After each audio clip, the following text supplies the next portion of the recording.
de amor, donde describió su tormentosa e infructífera relación con María Esther Jutkowski, donde al igual que en la obra, los familiares se opusieron a que el vínculo continuara. Para Quiroga fue este uno de sus grandes amores. Este nuevo reestreno de Las Sacrificadas se efectúa en el Teatro Nacional Cervantes el día 7 de mayo de 2004. Su vida era un arte creativo, pero también muy aproximado a la ciencia.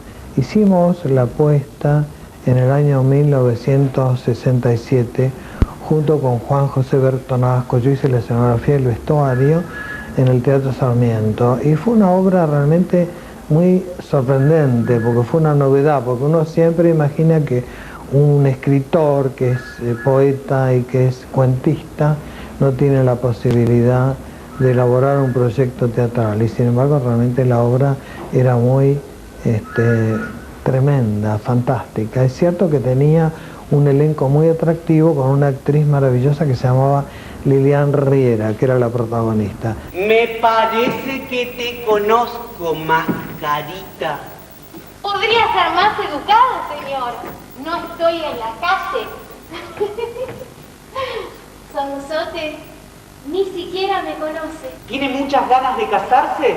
Con usted, sí. Más fuerte, no se oye ni una palabra. Con usted, sí. ¡Ah, menos mal! Muchas gracias. Lo que se dice realmente mucha. La política oficial del Teatro Cervantes tiene la misión de hacer autores, de poner en escena autores nacionales del repertorio nacional e iberoamericano. Iberoamericano porque pertenecen a la lengua castellana, o sea, no textos que tengan que ver con traducciones, sino con el cuidado y la recuperación de la lengua española a la lengua castellana.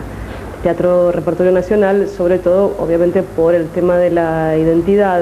Tenemos que hablar bien claro de una vez por todas, porque esto no puede seguir un día más así. ¿Me oye, nene? Usted es una criatura, y por eso lo queremos. Pero su papá es otra cosa. ¿Por qué se niega a conocer a su nuera? ¿Por qué no quiere venir? ¿Qué motivos tiene su señor padre para comportarse de ese modo? Esto es lo que yo quiero saber, y lo quiero saber hoy mismo. Lo que yo quiero es que mi hija no entre como una intrusa en una casa. Eso es lo que yo quiero. Y por más que el señor Never se enorgullezca de su hijo, yo me enorgullezco mucho más de la mía, óigalo bien. En el caso de Las Sacrificadas se le reconoce no solamente un valor literario, sino también una actualidad, si bien es una obra que pertenece a los años 20 y al género melodrama, es un melodrama cabal, es un tema que para la época era bastante atrevido. Quiero creer que fue en su momento quizá extraño hasta para el mismo Quiroga atreverse a hacer una obra de teatro con estas características. Tiene la jeringa en tu consultorio. La aguja de la mía está totalmente oxidada. Julia, no es el cansancio lo que te mata, es eso, ¿eh? ¿Qué? ¿La morfina? Sí, la morfina. Ah, esa poca cosa no hace nada. ¿No quieres dármela tú? Tengo las piernas deshechas a pinchazos. Anda al consultorio, por lo menos, Julia. Cualquier día de esto viene tu hija acá y te sorprende. Déjate de cosas. Necesito sentirme bien hoy. Dámela tú. En fin, Julia, son cosas tuyas. Horacio Quiroga nació en la ciudad de Salto, Uruguay, el 31 de diciembre de 1878. Cuarto hijo del matrimonio constituido por Prudencio Quiroga, vicecónsul argentino en aquella ciudad, y Juana Petrona Fortaleza, de nacionalidad uruguaya, perteneciente a una de las familias más prestigiosas de la localidad. Cuando Horacio Quiroga tenía 2 meses y medio, su padre murió en un accidente de casa, muerte que lo marcó precozmente y lo llevaría a contraer tos convulsa. Hay 2 hechos que signan la vida y obra de este gran escritor: la constante sucesión de enfermedades y muertes de familiares y amigos, y los cambios permanentes de ciudad, como si buscara en dichos lugares un refugio para su alma atormentada. En 1891, su madre se casó con Asensio Barcos, también argentino. Al poco tiempo la familia se trasladaría a Montevideo. Según ciertos comentarios, se observaba en Quiroga un comportamiento solitario, introvertido y con cierta tendencia a enamoramientos platónicos con señoras maduras, de la edad de su madre. Pero el matrimonio de su madre tendrá poca duración. Barcos quedó paralítico e incapaz de soportar la vida en estas condiciones, se suicidó. Al comprobar su madre que se evaporaba la fortuna familiar, regresaron a Salto y mandó a Quiroga a estudiar en una escuela de la masonería. ¡Cállate! ¡No te permito una palabra! ¿Qué? ¿Que no me permites? ¡Ja, ja! Para las insolencias siempre estás pronto, ahí se te encuentra enseguida. Y esto, y tu novia, y toda su honorable familia. Es todo lo que me ofreces a tus 20 años. Cortar tu carrera como un imbécil. Tomar de suegra una mujerzuela. En cuanto al personaje de Julia, es una mujer con muchas complicaciones, muy enferma seguramente.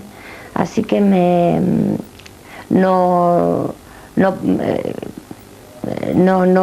es fácil entrar en la piel de una persona que se siente tan enferma, tan mal, que recurre a una droga como la morfina, por ejemplo, para enfrentar las situaciones de la vida.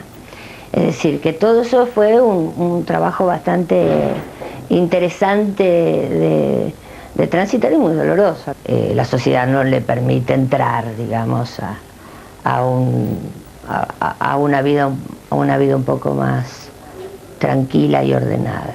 No, lo que te he hecho en cara, más bien lo que me he hecho yo a mí mismo, es no haber visto a tiempo lo que iba a pasar.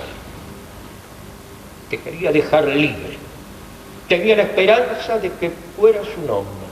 Él ingresó a la literatura mundial en realidad de la mano de sus cuentos, porque si bien escribió novela, escribió teatro y escribió ensayo, lo que lo hace de una lectura indispensable son sus cuentos. En realidad pienso que a Quiroga hay que pensarlo como un escritor del área rioplatense, es decir, fue nuestro gran escritor rioplatense.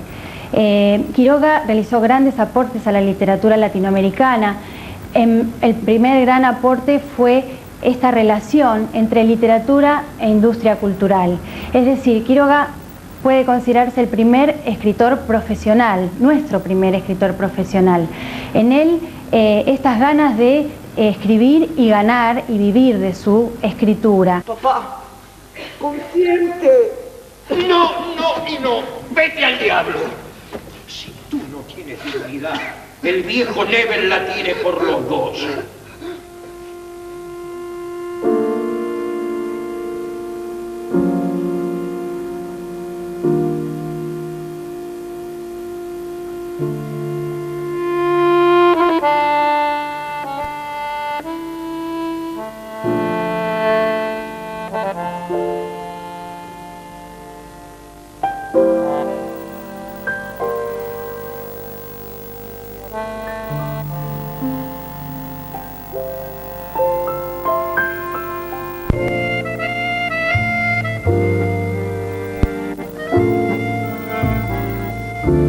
¿Habló con su papá? Sí, hablé. Ah, menos mal. ¿Y qué le dijo? Que está enfermo. Le cuesta salir de noche. Ah, es decir, que su señor padre se mancha viniendo a esta casa. No quiere asistir. Se mancha su respetable papá dando este paso. Hipócrita.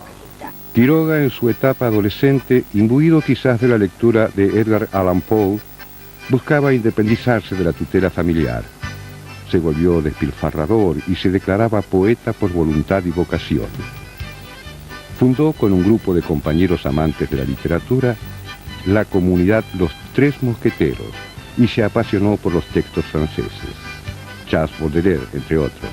Es probable que esta fascinación haya influido en su decisión de embarcarse a París en 1900, con la ilusión de encontrar en la ciudad luz los vínculos necesarios que le abrirían las puertas a la literatura a nivel profesional. Lejos de eso, Solo concurrió a algunas tertulias en Montmartre y a carreras de ciclismo, una de sus grandes aficiones. El regreso de Francia lo mostró demacrado, sin un céntimo y murmurando que solo había ido a París para participar de las carreras de ciclistas, forma poco sutil de ocultar su resentimiento y fracaso a sus expectativas de escritor profesional.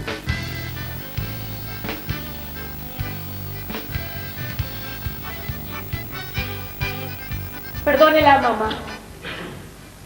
Ha sufrido mucho, está muy vieja.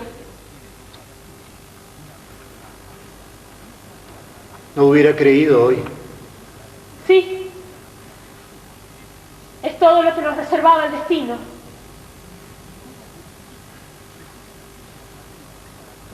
También lo siento yo.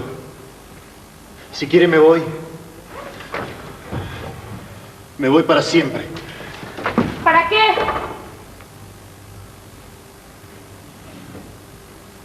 Si ya hemos caído bastante bajo.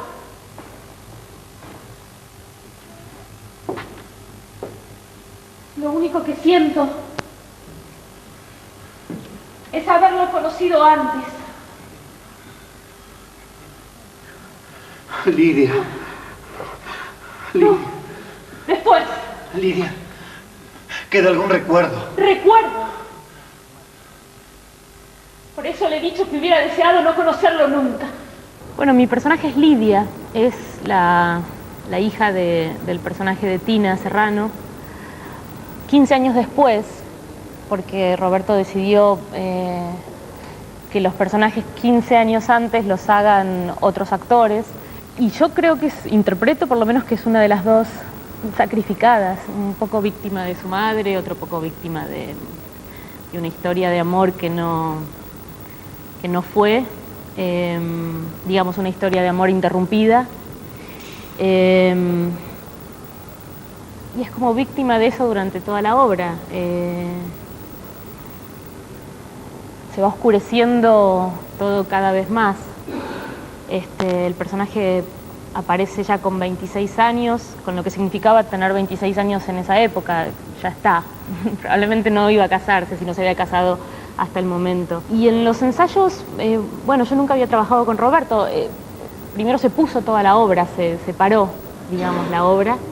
Y lo que estamos haciendo ahora es empezar a, una vez que la obra ya estuvo puesta, empezar a trabajar los personajes. Para mí es muy interesante ver que básicamente tengo que hacer y sentir que Roberto trabaja medio como un director de orquesta, ¿no? Lo veo a veces casi marcar los ritmos con su mano o con el bastón, y eso me resulta a mí muy interesante, porque siento que hay como un mago detrás, escuchando como el sonido de la obra, ¿no? Viendo como el dibujo que se va haciendo. No siento que sea una obra fácil, los personajes son complejos.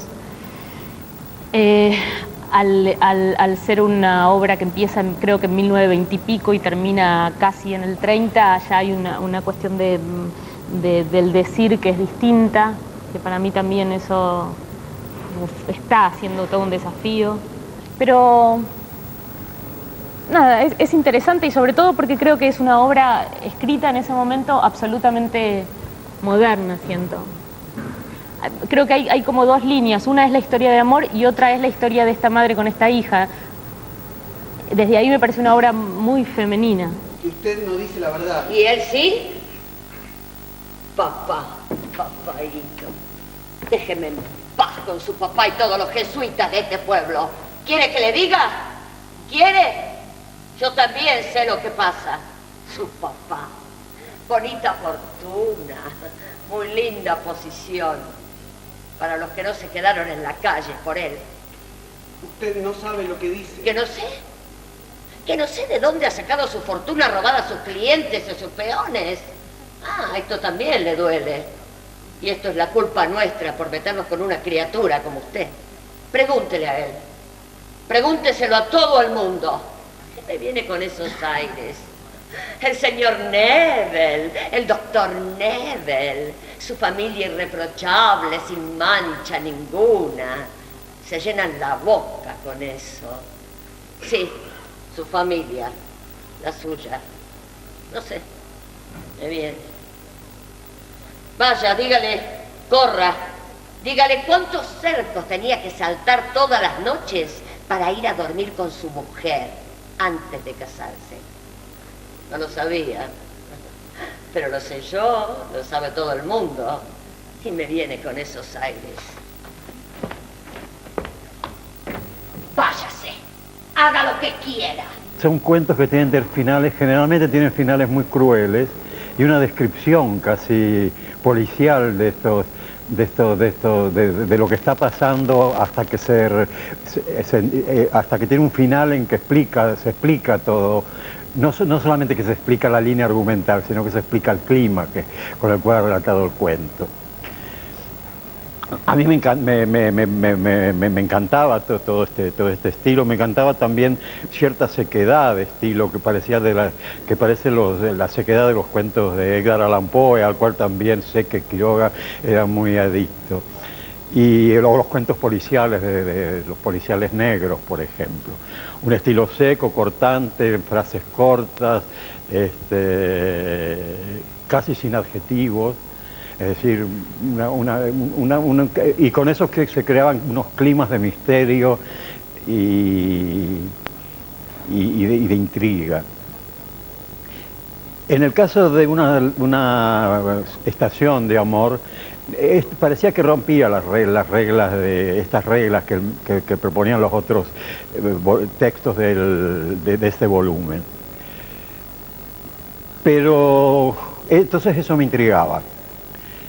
Y lo que traté de hacer es entonces hacer el texto, porque que tiene alguna pequeña adaptación, suprimí algunos personajes, etcétera, para que quedaran solamente los protagonistas de este drama. Y tratar de hacer aparecer en forma teatral ese estilo seco y casi sin adjetivar. Para eso, es decir, estaba dando un texto, no un texto teatral, sino que estaba haciendo un texto de otra manera. Por eso recurrí a algunos artificios, como hacer citas que se verán entre acto y acto. Quería que el público leyera, no perdieran de vista que había una procedencia de la literatura. Cuídese. Sí, lo sé. ¿Cree que no lo sé? No son los riñones. ¿Qué? ¿La morfina? Siempre lo mismo, no tiene nada que ver. Sí, no hay otra cosa. Y esa sola condición le impondría. ¿Qué cosa? Que tenga juicio. Se está matando con eso, usted lo sabe tan bien como yo. No, ¿usted cree que se compone esta pobre máquina vieja? No, es el riñón, yo sé, yo lo conozco. No hablemos más de esto. En 1902, Quiroga sufre la muerte de 2 de sus hermanos, y otro hecho trágico embarga su vida, la muerte de su íntimo amigo Federico Ferrando. Quiroga examinaba el arma que éste tenía e hizo el destino que mientras la limpiaba, se le disparara una bala y diera en el cuerpo de Ferrando. Más tarde la justicia declararía que fue un accidente y entonces decidió, como acto forzado y desesperado, radicarse en Buenos Aires junto a su hermana, donde al poco tiempo se desempeñaría como profesor de castellano en un colegio secundario. La Argentina simbolizaría una etapa importante en su vida. Se consolida como escritor y quizás este motivo lo llevó a asumir en marzo de 1903 la ciudadanía argentina. Pero esta sería hasta 1917, donde volvió a adquirir la nacionalidad uruguaya, tal vez por retribución a las bonanzas con las cuales cierta clase política e intelectual de Uruguay lo favorecía en sus épocas de desesperanza. ¡Ay, hija! Lidia, no sabe. Neves nos invita a pasar una temporada en su establecimiento. ¿Qué me dices? Ay, así son estas, muriéndose de gusto y ni una sola palabra. Ah, no sabes lo mejor. Está casado. De usted sí que se puede decir que es un marido joven y buen mozo.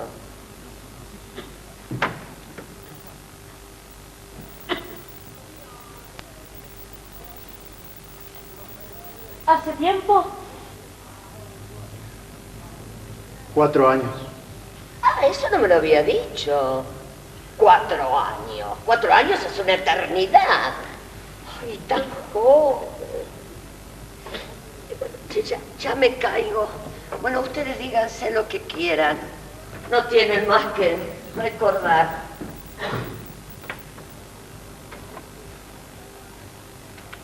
Perdónela, mamá. Ha sufrido mucho, está muy vieja. Empecé a descubrir lo que me gustó de este personaje como algo más universal, es que es un reprimido, le reprimen un amor cuando es adolescente, y yo lo agarré por ese lado porque yo me siento un poco un reprimido y sé que todos somos un poco reprimidos. Usted me conoce bien.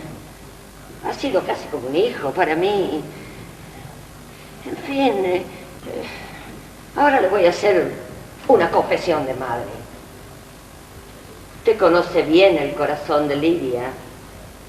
Sí, usted lo conoce. ¿Y usted cree que Lidia es una mujer de olvidar cuando ha querido?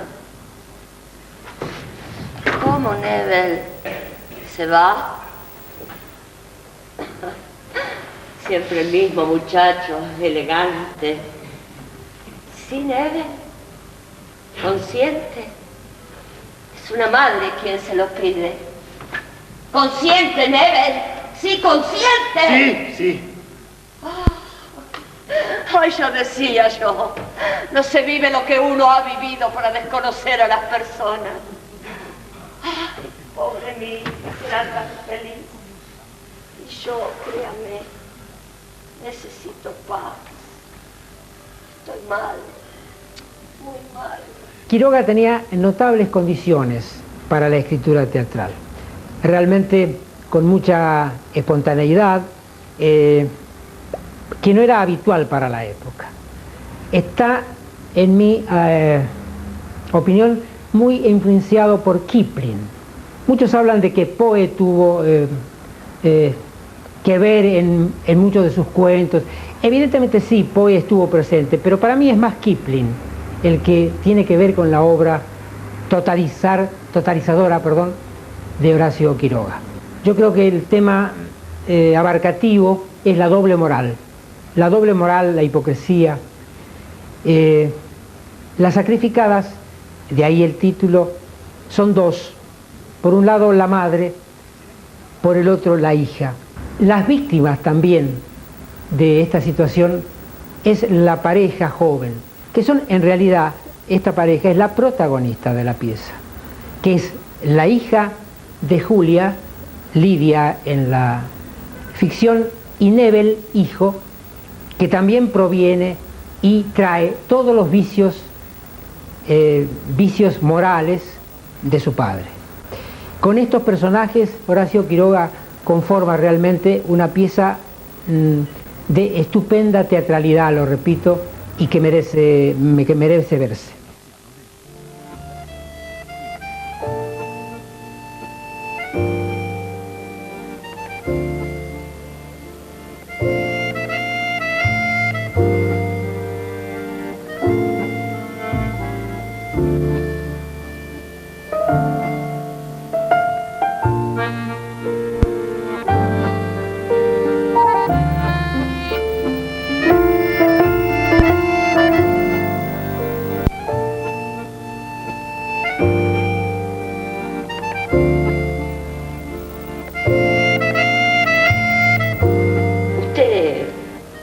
Usted me conoce bien, Nebel, ha sido casi como un hijo para mí.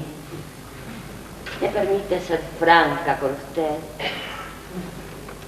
¿No podríamos pasar una temporada en su establecimiento? Es una madre quien se lo pide.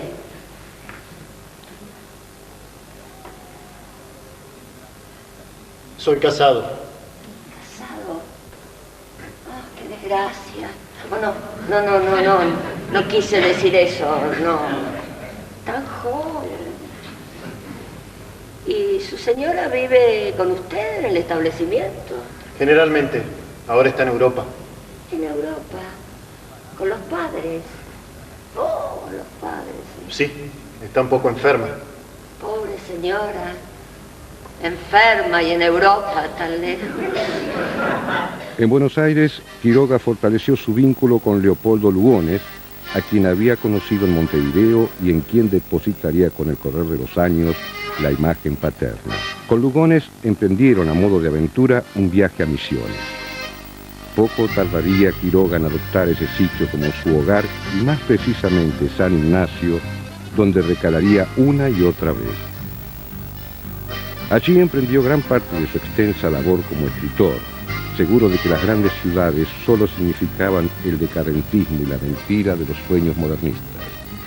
Se apasionó con la lectura de Dostoyevsky, de quien diría: es el escritor más profundo que he leído. De esa etapa dan cuenta El crimen de otro, Una estación de amor, Los arrecifes de coral, Orellana, Oda a la desnudez, Los perseguidos, Historia de un amor turbio, como así también su colaboración en diversas revistas literarias porteñas como Caras y Caretas. Sus escritos tienen siempre como fondo la selva misionera y sus personajes. Su vida en Misiones no solo estaría asignada por su escritura prolífera, sino también por su pasión por la química, la fotografía y su fascinación en el armado de maquinaria.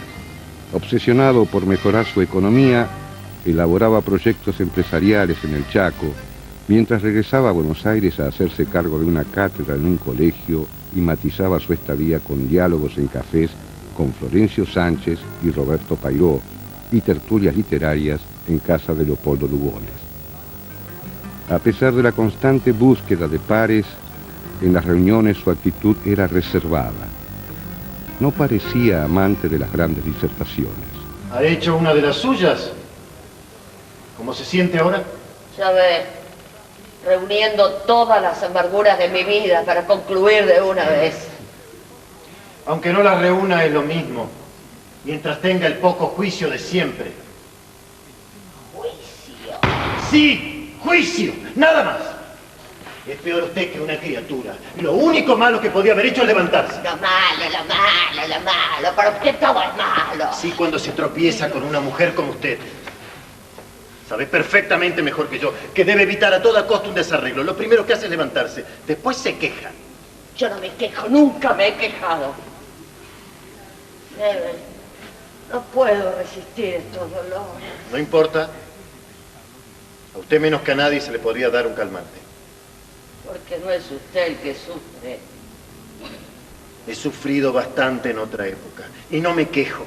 Esto podría decirlo también, ahora hago un paréntesis, de todo el trabajo que pedía a los actores que contuvieran la afectividad, no para ignorar la afectividad, sino precisamente para crearle ahí como una especie de resistencia que creara más energía para proyectarse. Bueno, y los otros elementos tendrían que ir ayudando a esto. Una de las maneras que la escenografía podía ayudar era creando como un clima, como si fuera una música visual, ¿no? que de alguna manera cobijara lo que estaba pasando en esos momentos. Pero había un criterio más general de unidad de la obra. Necesitaba como un elemento, así como el texto y las escenas estaban muy cortados, incluso por un elemento ajeno como los letreros que decía antes, necesitaba como todo un elemento más unificador. Y ese me pareció que era la música, entre otras cosas porque yo pongo mucha atención a la música en mis espectáculos. Acostemos la cara mucho más fresco. Cálmese, Julia. Cálmese. Mamá, no. Ya va a pasar, mamá. ¿Te vas? No. Nebel, no se vaya. Vamos al escritorio. Acuéstate, mamá, por favor. Acuéstate, mamá. Déjame. Acuéstate, por favor. ¡Déjame! ¡Ay, ya empieza! Hija, dile a ese hombre que tenga compasión, que me dé un poco. No voy a resistir estos dolores. El buen Dios te lo agradecerá. Quiroga en Buenos Aires se enamoró de una alumna de 15 años, Ana María Cires, con quien contrajo matrimonio en 1909 y se trasladarían luego a San Ignacio. De esta unión nacerían su hija Eglé y su hijo Darío. Allí disfrutaba de ser verdadero hacedor de la tierra, quizás por respeto a sus ideas anarquistas, aunque para los lugareños su temperamento resultaba un tanto huraño. Como el personaje de la madre en Las Sacrificadas, su esposa ingería fuertes dosis de diversas drogas, y en 1916, el exceso de sublimado, sustancia química que Quiroga utilizaba para embalsamar animales, le produjo la muerte luego de largos días de convalescencia. Nada. Mamá. ¡Pobre mamá! Él decide quedarse en San Ignacio solo y a cargo de sus hijos.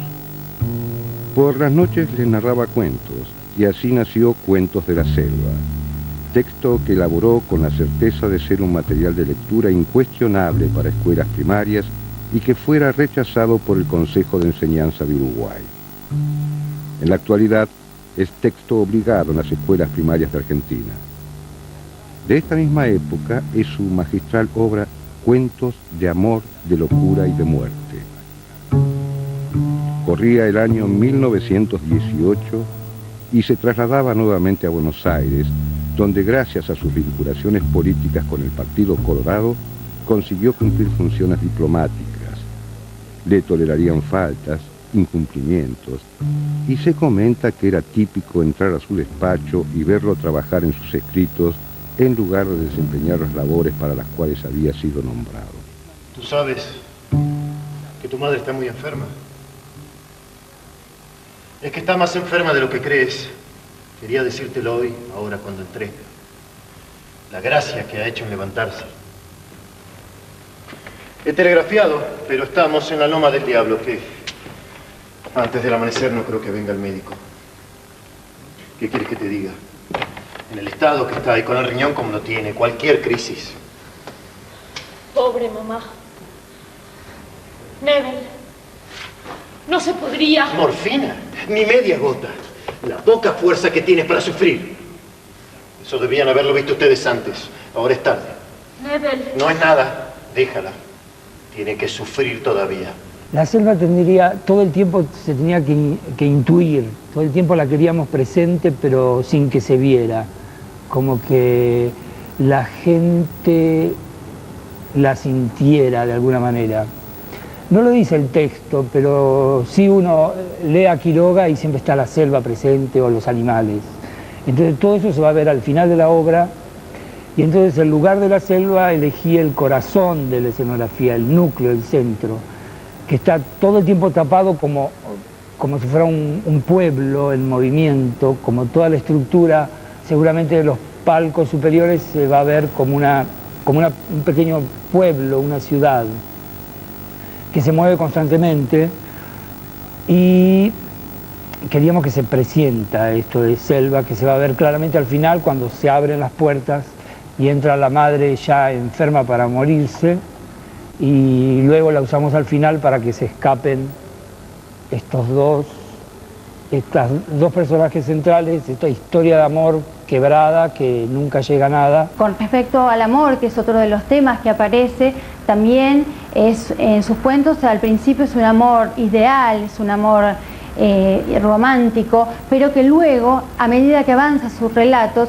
se va transformando en trágico, se va poniendo fatalmente, termina debido a la enfermedad o debido a la incomunicación y la incomprensión de los hombres. Muchas veces se comportan para Quiroga como animales salvajes, dominados también por sus impulsos y por sus intereses. Estas son las grandes características de la obra de Quiroga, y la obra más maestra de él es Los Desterrados, del año 1926, que es una colección integrada de cuentos, es decir, una serie de cuentos que todos remiten a algo común, que es justamente el espacio y la vida otra vez en la selva misionera.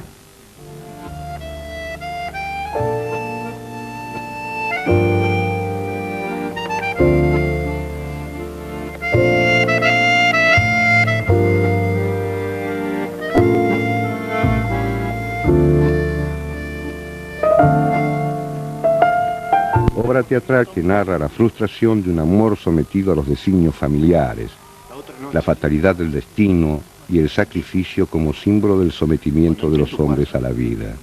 Si bien su notoriedad como escritor era indiscutible, cierta intelectualidad argentina lo cuestionaba por sus personajes llanos, su mala sintaxis, su lenguaje vulgar, sus historias eróticas con matices perversos. Quiroga le escribe entonces a su amigo Ezequiel Martínez Estrada: no quiero hablar media palabra de arte con quien no comprenda. Es válido aclarar que hasta el advenimiento de Irigoyen, los escritores pertenecían a la clase alta. El desplazamiento de quienes eran escritores profesionales solo por tradición y poder permitió la llegada de figuras de la talla de Quiroga y surgió una gran producción literaria fomentada por la renaciente industria editorial y la gran cantidad de revistas especializadas que comenzaron a circular. Sí, pero no tienes razón tampoco. Y no la culpes a mamá. Tú no sabes lo que es la miseria. No, no lo sé, pero la conozco. La conocí a tu madre antes. En aquella época me hizo sufrir mucho. Tú no lo sabes porque no te lo he dicho. Estuve a punto de pegarme un tiro.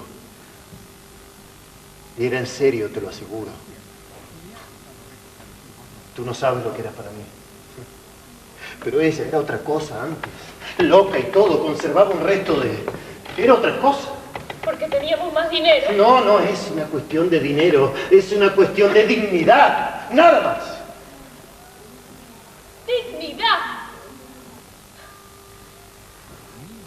Es muy fácil para ti hablar de dignidad porque nunca te ha faltado nada. Porque siempre has estado muy seguro de tu vida. Para no entrar en disputas y siendo ya un artista consagrado, Quiroga decidió radicarse definitivamente en Misiones buscando un mundo utópico, lejos del ruido y la competencia de la vida civilizada. Y en ese momento escribió, por ironía o para demostrar su sapiencia, el Manual del Perfecto Cuentista, decálogo impecable, usado aún en la actualidad por todo aquel que pretende atravesar el oficio de escritor. En 1926 regresó a Buenos Aires y conoció a María Elena Bravo, de 18 años, quien tenía la misma edad que su hija Eglé y con quien tuvo en 1928 una hija, Pitoca. Al poco tiempo regresaron a Misiones y Quiroga realizaba trabajos artesanales, pero parecería que la nueva vida familiar no colmaba sus expectativas, al punto que escribía permanentemente a sus amigos, Roberto Pairó, Ezequiel Martínez Estrada, invitándolos a pasar temporadas en su búngalo. La hija de esta unión se suicidaría posteriormente, en 1988, como antes lo hiciera Eglé en 1939 y Darío en 1954. Si esto hubiera pasado hace 4 años antes de esto. Hubiera sido demasiado tarde. Cállate. Contigo está, y para siempre, lo único bueno que ha habido en mí. No me costaría nada recordar las expresiones de cariño que usaba contigo. Es un mundo ya perdido. Bueno, la vida es así.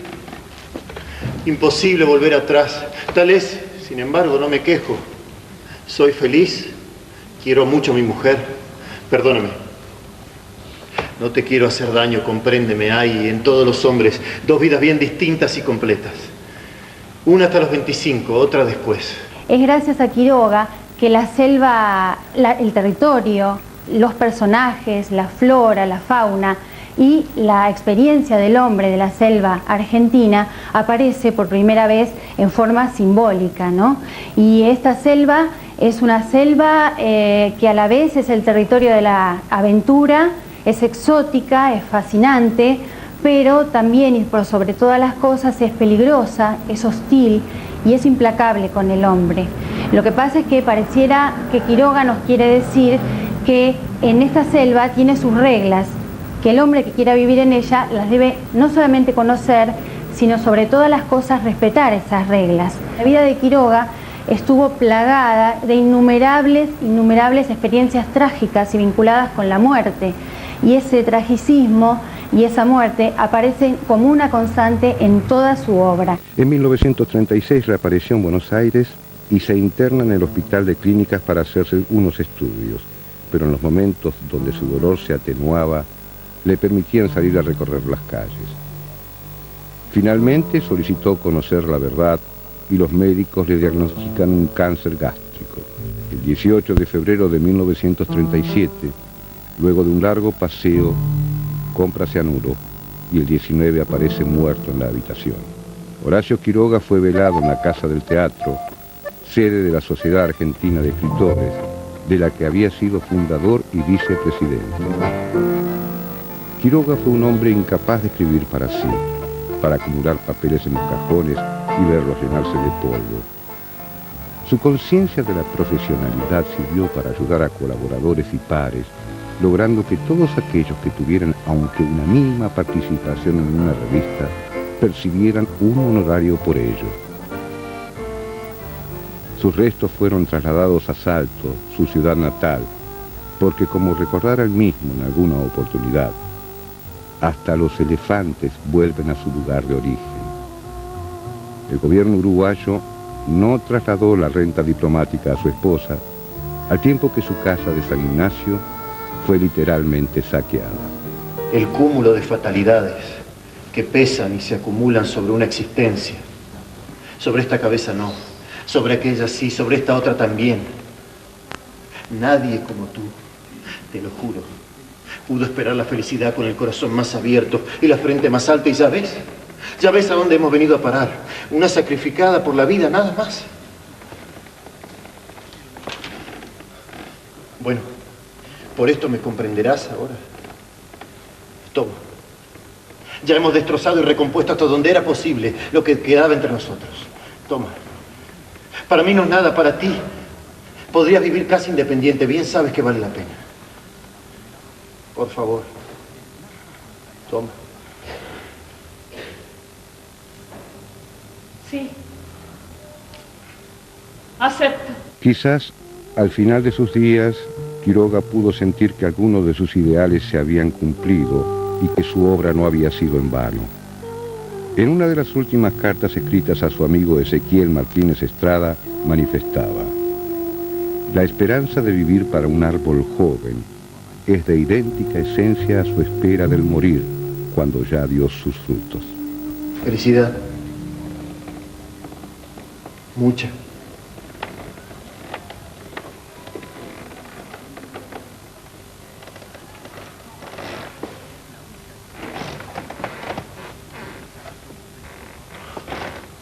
No. Basta. No hagamos como la otra vez. Nos hemos encontrado ya 2 veces. No nos encontraremos más. Nunca.